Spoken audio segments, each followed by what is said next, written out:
fundamental passar por uma consulta médica sem nem sair de casa. Em alguns municípios, esta facilidade está ao alcance da mão. Basta ter um smartphone e baixar o aplicativo. Esta modalidade de atendimento já existia no Brasil desde 2016, mas só foi regulamentada pelo Conselho Federal de Medicina em fevereiro deste ano. Mas será que é tão simples como parece? Sobre isso, a gente conversa agora no programa Artigo 5º. Mas antes, vamos ver onde esse tema se encaixa na nossa Constituição. A Constituição garante a todos nós o direito à vida e determina que o Estado deve promover, na forma da lei, a defesa do consumidor. Quais são os direitos de quem é atendido em casa e quais são os deveres dos profissionais que fazem esse tipo de trabalho? É o que vamos saber nesta conversa com o advogado Ricardo Mendonça, especialista em direito da saúde, e com Marco Antônio Medeiros e Silva, consultor jurídico do Conselho Regional de Medicina do Distrito Federal. Obrigada por aceitar o nosso convite. Doutor Marco Antônio, gostaria que o senhor começasse explicando para a gente como é que funciona esse tipo de aplicativo. O que diz a regulamentação do Conselho Federal de Medicina? É uma tendência realmente atual, né?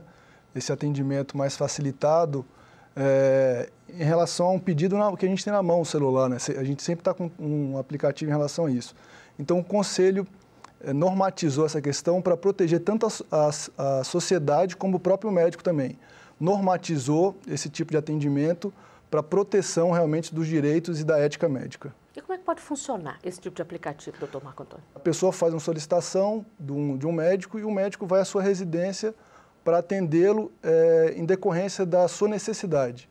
O paciente ele pode verificar qual que é o especialista que ele quer e vai ser feita uma análise no próprio sistema do aplicativo e encaminha um médico direcionado para a necessidade do paciente. Doutor Ricardo, e do ponto de vista legal, quais são as implicações desse tipo de aplicativo? Esse tipo de atendimento, por si só, ele é como se fosse um atendimento no próprio consultório, no próprio ambiente hospitalar. Então, as implicações ético-legais continuam sendo como se no hospital estivesse. O médico deve observar todos os ditames do Código de Ética Médica, de promover a saúde da melhor forma possível, de não causar nenhum dano, e também as questões referentes a sigilo profissional do atendimento, bem como o preenchimento dos documentos obrigatórios, como o prontuário. Bom, no artigo 5º de hoje, além dos convidados que estão aqui comigo, a gente vai ouvir também a opinião de pessoas que de alguma forma participam ou já participaram desse tipo de aplicativo. Nós vamos começar por quem teve a ideia de criar um serviço assim. Acompanhe aqui. Sou um dos fundadores de um aplicativo que conecta médicos e pacientes para consultas domiciliares.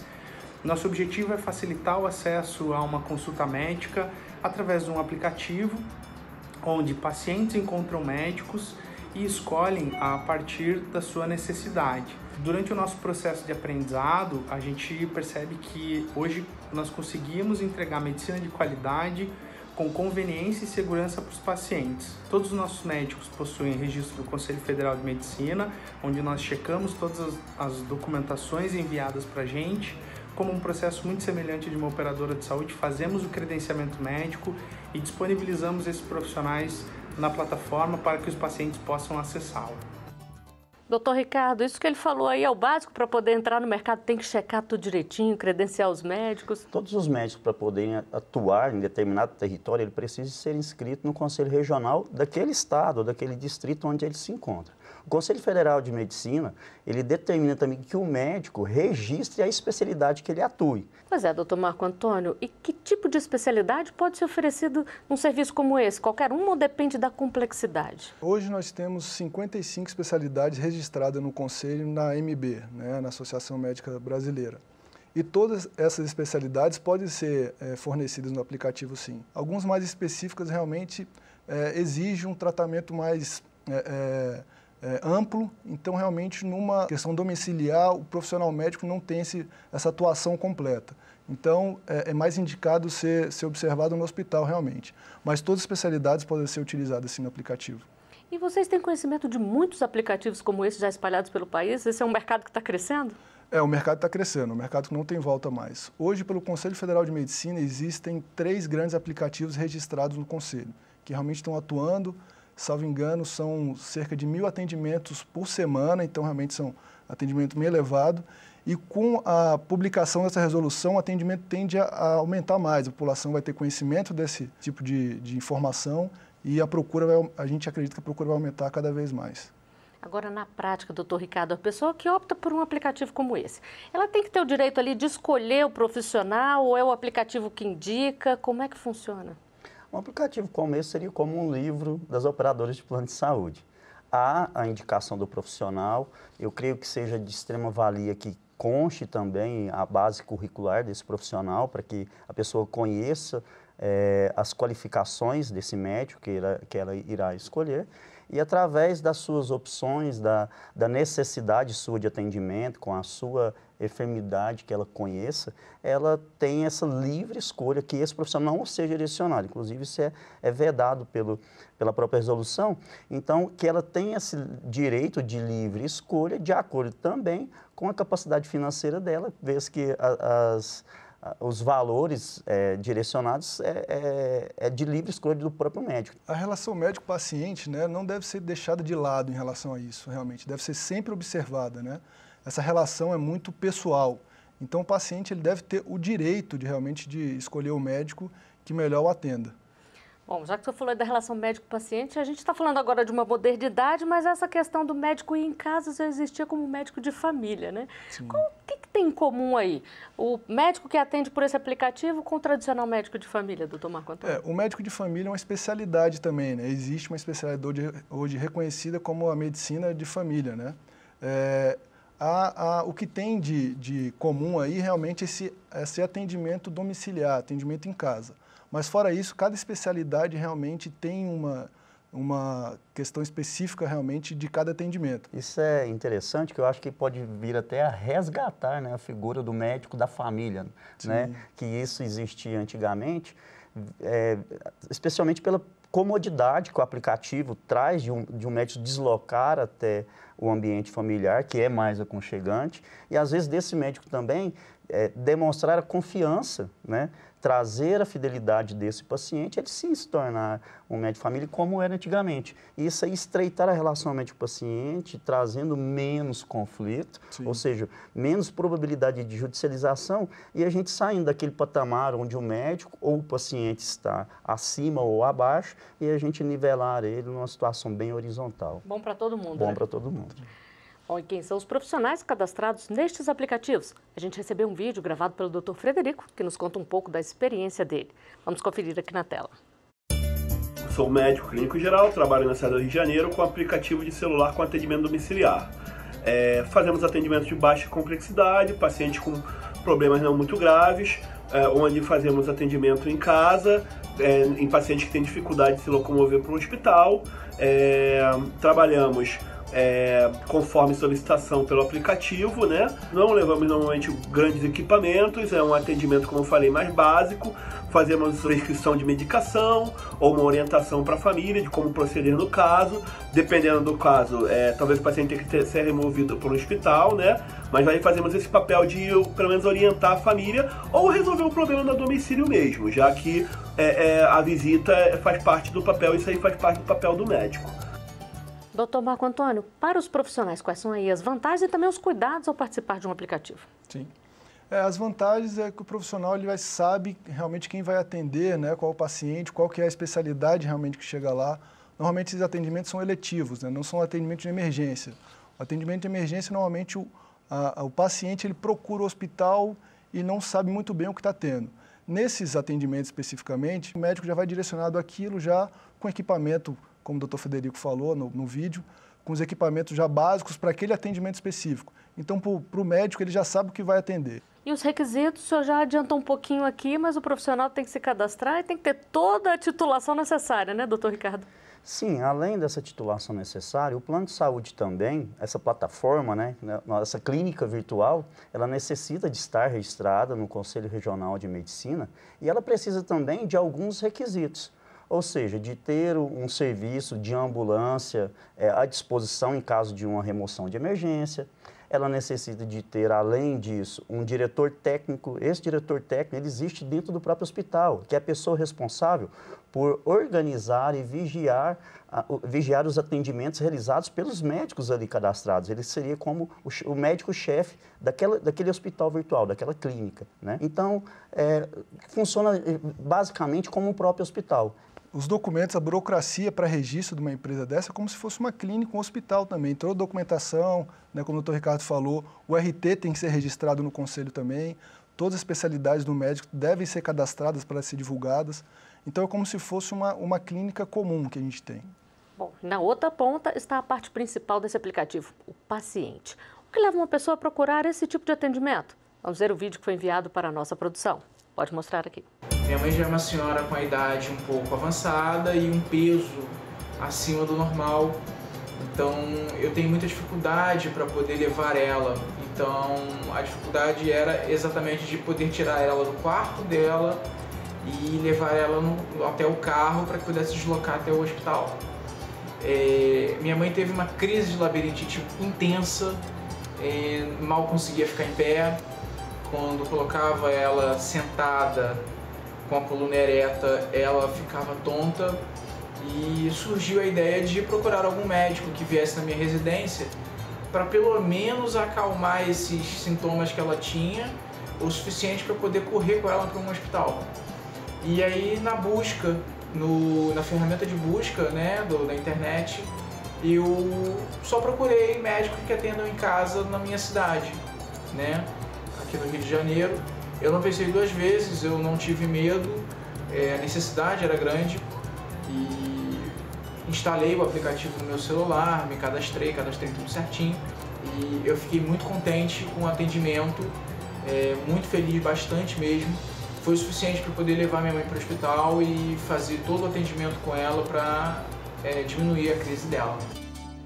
Doutor Marco Antônio, um paciente que procura esse tipo de aplicativo, quais são os direitos dele? No caso de um consultório médico, por exemplo, quando a gente vai, a gente tem direito a um retorno para poder levar exames, por exemplo. E nos aplicativos? O paciente, dependendo de cada caso, realmente ele tem direito a levar os exames que o médico solicitou, fazer um retorno.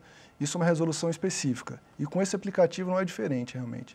Se o paciente ele tem a necessidade de um retorno, de mostrar novos exames para o médico, ele vai ter direito a um retorno, sim, sem cobrar, sem o médico fazer essa cobrança, essa segunda cobrança. Isso é determinado por resolução do Conselho Federal de Medicina. Ele tem essa garantia. E em relação ao preço da consulta, doutor Ricardo, o paciente tem que ser informado antes também? Ele tem que saber antes o que ele vai pagar ali direitinho? O própria plataforma, no momento de escolha do médico, ele já tem definido qual é o valor da sua consulta, né? Então, isso é variado, não pode ocorrer um tabelamento. Então, no momento que você escolhe aquele determinado profissional, há de se abrir uma nova tela onde conste as informações pessoais dele, a qualificação e o valor de sua consulta. A partir do momento que houve a escolha por ele, está vinculado, é um contrato que se fecha entre o paciente e o médico. Bom, nós vamos a um rápido intervalo, já voltamos com mais Artigo 5º para você.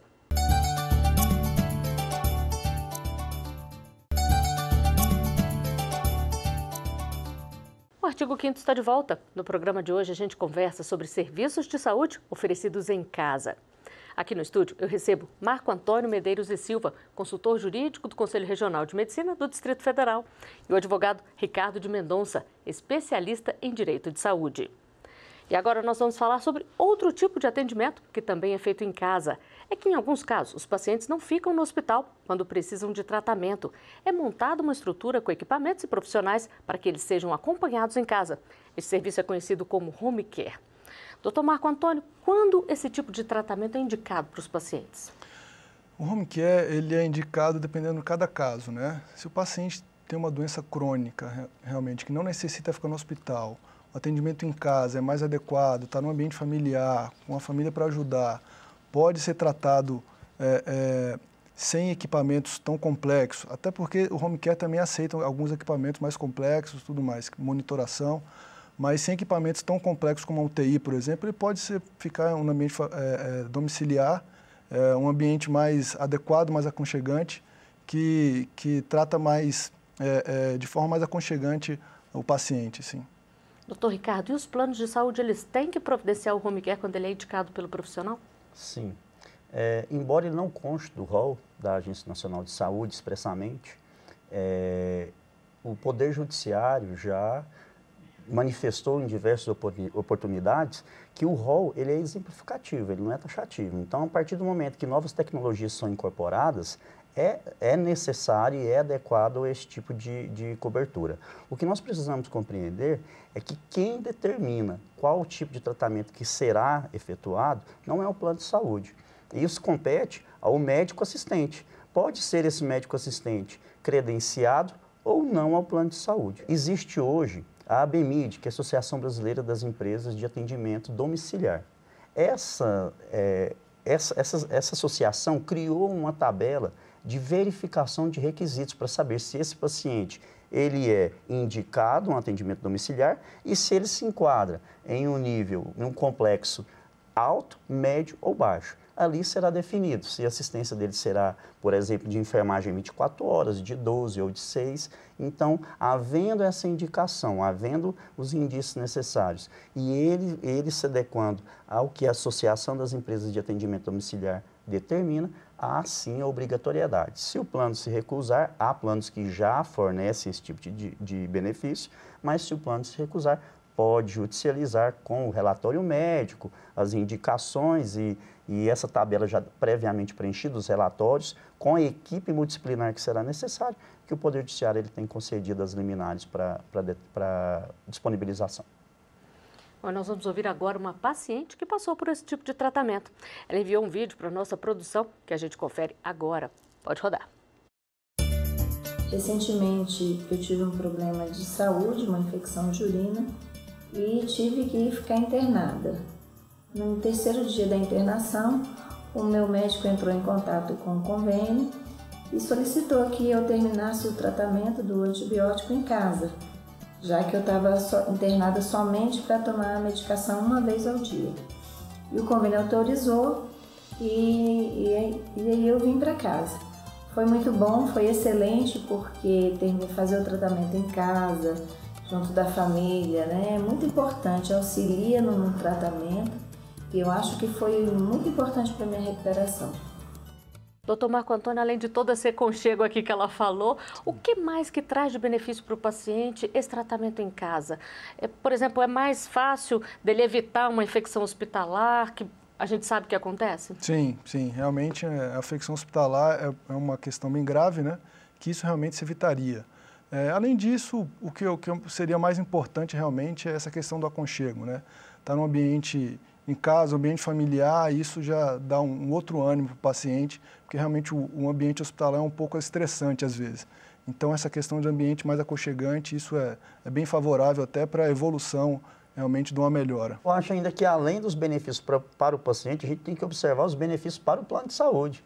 Vez que a internação hoje é hospitalar, e às vezes até mesmo em ambiente de internação intensiva, de UTI, ele é extremamente mais caro do que o custeio de um home care. Que a gente tem a noção de que isso é muito caro, mas às vezes pode ser mais barato. Não, então. E o equilíbrio financeiro para o plano de saúde, que hoje gastaria em torno de R$5.000 uma diária de UTI, ele gasta esse mesmo valor de R$5.000 durante um mês inteiro de um home care, se for de baixa complexidade, ou um pouco mais se for de alta complexidade. Então, acho que o binômio necessidade e probabilidade ali, ele é muito benéfico para os dois lados. Então, acho que esse é o mais importante que nós devemos observar hoje. Agora, o plano de saúde, ele tem que arcar com todo o custo? Ele pode, por exemplo, arcar com o profissional e não arcar com o equipamento, ou arcar com o equipamento e não arcar com o profissional? Como é que funciona na prática? Quase que a totalidade de todo o equipamento, ele é custeado pelo plano de saúde. Então, o que nós colocamos dentre essas necessidades? Toda a estrutura física e de materiais, macas, oxímetros, bala de oxigênio, monitores cardíacos, todo esse material é disponibilizado. É disponibilizada assistência médica, nutricionista, enfermeiro, dependendo, pode ser de 6, 12 ou 24 horas, dependendo da gravidade e necessidade, fisioterapeuta, terapia ocupacional.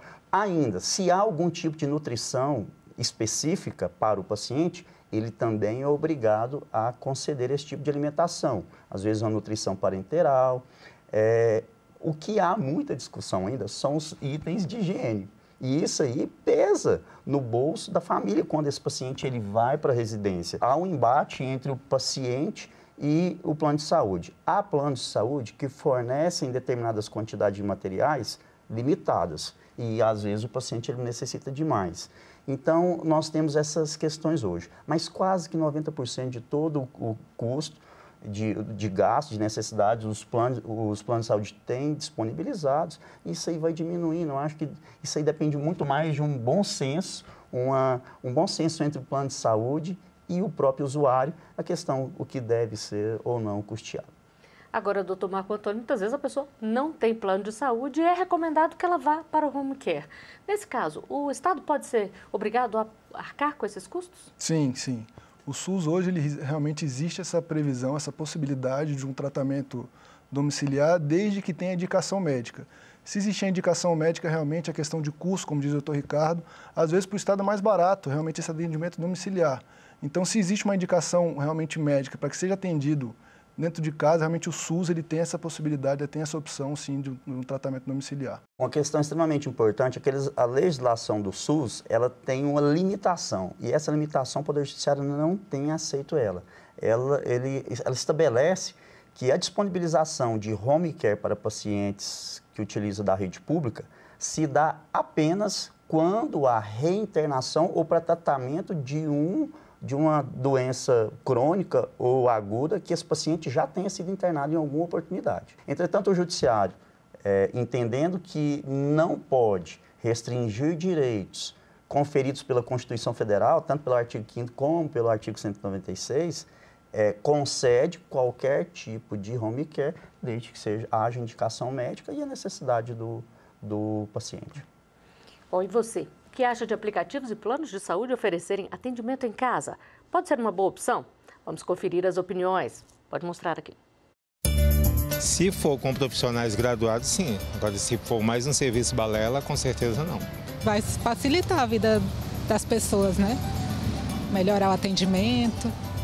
Pode melhorar bastante, porque tem gente que não tem condições de ir até o médico e o médico tem condições de ir até ele.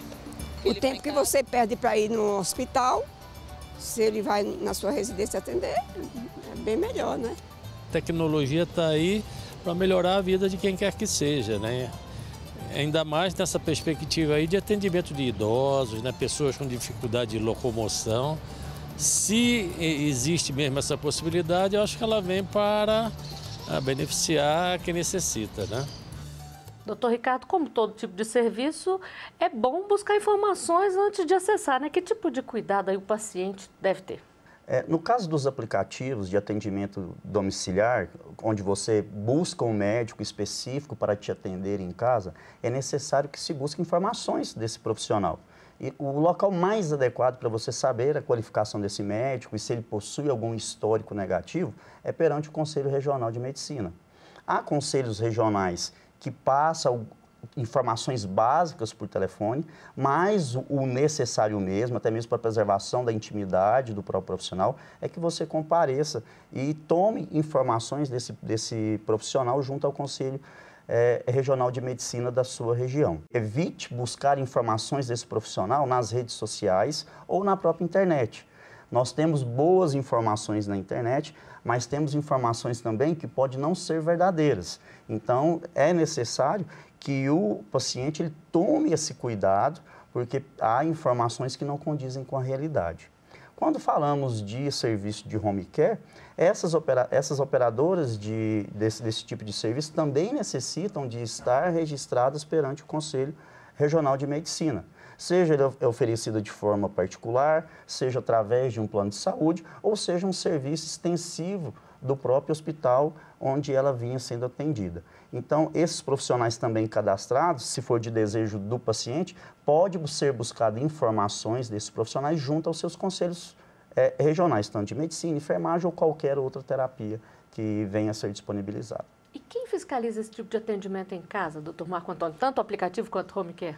O próprio conselho, existe a possibilidade realmente de fiscalizar tanto o aplicativo em relação ao RT, se está ocorrendo alguma ilegalidade, alguma infração ética pelo aplicativo, o RT pode responder junto a um conselho de medicina, e o próprio atendimento interpessoal, realmente médico-paciente, se houver algum questionamento, se houver algum tratamento equivocado, realmente esse médico irá responder também perante ao Conselho Regional de Medicina. Será aberta uma sindicância para apurar o que está acontecendo e, se verificado realmente que houve algum indício de infração, aberto um processo profissional que vai correr para verificar do caso a caso. Pois é, doutor Marco Antônio, a gente está falando de atendimento em casa, essa deshospitalização é uma tendência ou ela deve conviver aí pacificamente com os atendimentos ambulatoriais, as internações necessárias?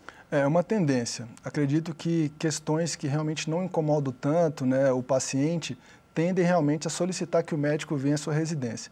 Mas não pode esquecer realmente dos outros tratamentos que não podem ser atendidos na residência. O médico ele nem sempre tem todas as condições de fazer um exame clínico de forma completa, então realmente vai ter que conviver isso paralelo realmente por um longo período.